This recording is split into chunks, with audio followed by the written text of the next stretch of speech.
You're in a meeting at work. You share an idea. It's a great idea, but instead of nods and excitement, you get crickets. A few people shift in their chairs. The conversation just moves on. You're left wondering, what just happened? Or maybe you asked a stranger for a simple favor and they looked at you like you'd grown a second head. The problem probably wasn't what you said, it was how you said it. In English, there's a sort of secret code of politeness, and if you don't know it, you can come across as rude or aggressive without meaning to. This isn't because your English is bad, it's because directness in some cultures can seem like rudeness in English-speaking ones. But here's the good news. The fixes are surprisingly simple. Today, we're going to crack that code. I'll show you the small swaps that will instantly make you sound more polite, professional, and natural, both at the office and in your daily life. So, what's the big secret? It's this. In many situations, polite English is indirect English. While being direct in some languages is a sign of honesty, in English, especially with strangers or colleagues, being too direct can sound blunt. Short, direct sentences can feel cold or demanding, even with a please tacked on the end. Think of it like music. A rude phrase is like one loud, sharp note. Give me the report. It's jarring. A polite phrase adds softer, cushioning notes around it. Would it be possible for you to send me that report when you have a moment? It's a little longer, a lot gentler, and turns a demand into a respectful question.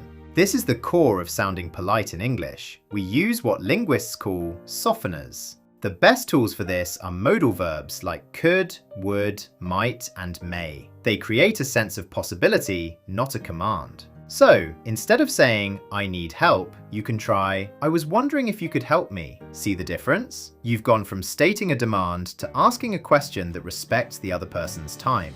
Another key is framing things as your opinion, not a fact. Phrases like, I think, it seems to me, or maybe we could, show you're sharing a perspective, not declaring the absolute truth. This invites discussion. For example, instead of, this is the wrong approach, you could say, I have a few concerns about this approach, or even, I think there might be another way to look at this. You're still getting your point across, but you're opening the door for collaboration, not starting a fight.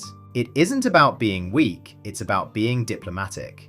Let's put this into practice with situations you run into every day. These little tweaks can make a huge difference. First up, making a simple request. It's easy to say, give me a coffee, but whether you're at a cafe or the office, it sounds like an order. Instead of, give me a coffee, try, could I please have a coffee? Or, I'd like a coffee please. It's not just about adding please. Phrases like, could I have, or I'd like, turn a command into a polite request. Next, what if you don't hear someone? Your first instinct might be to say, what? It's short and to the point, but it can also sound impatient. Instead of, what? Try, sorry, could you repeat that please? Or, pardon? Or a more casual, sorry, I didn't catch that. Starting with, sorry, immediately softens it. You're acknowledging that you're asking them to repeat themselves. Now, imagine you need to get by someone in a crowded aisle. The direct approach is move. In most contexts, this will come off as rude. Instead of move, try excuse me, usually with a small nod. If they don't hear you, you can add excuse me, could I just squeeze past please? Excuse me is your magic phrase here. It's the universal polite signal for I need to briefly get in your way. What about disagreeing in a casual chat? Blurting out, you're wrong, is a great way to kill the vibe. Instead of, you're wrong, try, I'm not so sure about that. Or, I see it a bit differently, actually. Or even, I'm not sure that's entirely accurate. These phrases question the idea, not the person. It keeps the conversation alive instead of shutting it down. And finally, interrupting. Sometimes you just have to jump in. Simply saying, wait, or talking over someone is often seen as a no-no. It can sound abrupt depending on your tone. Instead of, wait, try, sorry to interrupt, but could I just add something quickly? Or, if I could just jump in for a second? Once again, apologizing for the interruption shows respect for the person who's speaking. These small shifts are all about showing consideration for others. Now, let's bring these skills to the workplace where the stakes are a bit higher. Professional communication is all about being clear, respectful, and collaborative. Let's start with a common task. making a request over email or chat. A direct command like, send me the sales figures by 3 p.m. can sound pretty bossy. A rude version, I need the report. A polite version, would it be possible for you to send me the report when you have a moment? A slightly more urgent polite version, could you please send me the report by 3 p.m.? I need it for the client meeting.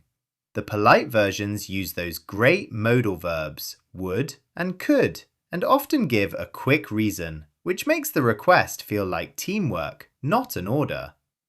Next, disagreeing in a meeting. This is a tough one. Saying, that's a bad idea, is a surefire way to create tension. A rude version, no, that won't work.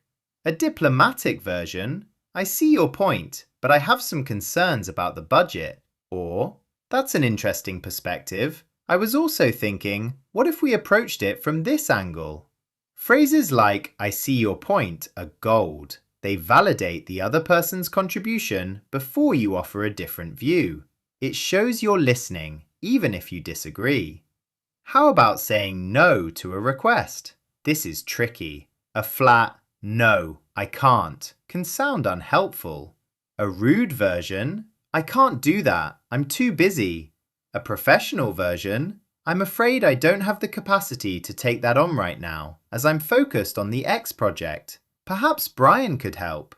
Or, my plate is full this week, unfortunately. Would it be possible to look at this next week? Notice the key parts. You soften the no with a phrase like, I'm afraid.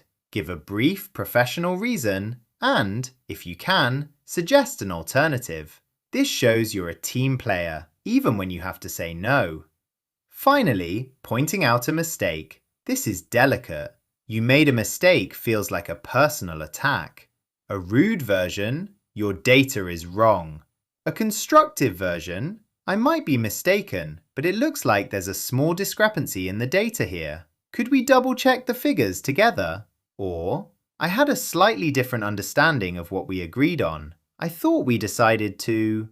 Using softeners like it looks like, or turning the statement into a question about your own understanding removes the blame.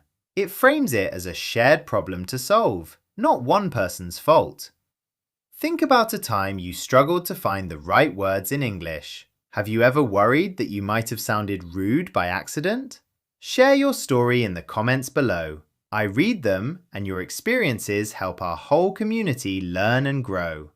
Now, it's crucial to understand these aren't rigid grammar rules. It's about cultural context.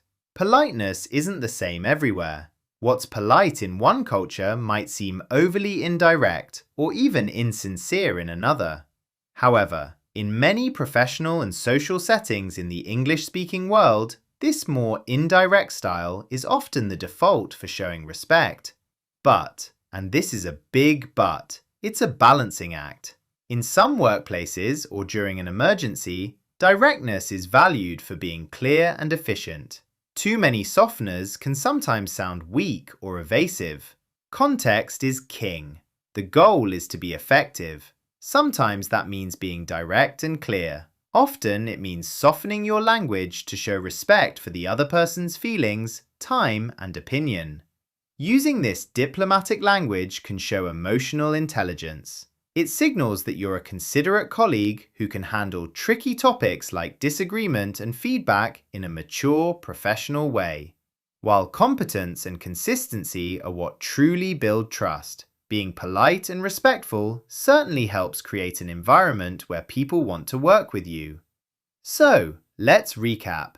To instantly sound more polite in English, remember these 3 strategies. First, try swapping direct commands for indirect questions. Instead of telling someone what to do, ask if they could or would do it.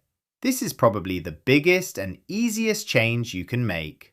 Second, use softening language. Start sentences with phrases like, I'm afraid, it seems like, or I was just wondering if, to cushion your message, especially when you're disagreeing or saying no. And third, acknowledge the other person. Use phrases like, I see your point, but, or sorry to interrupt. to show you respect their time and their ideas. Mastering this isn't about memorizing 100 phrases. It's about understanding a principle. Politeness in English is often about making people feel comfortable and respected.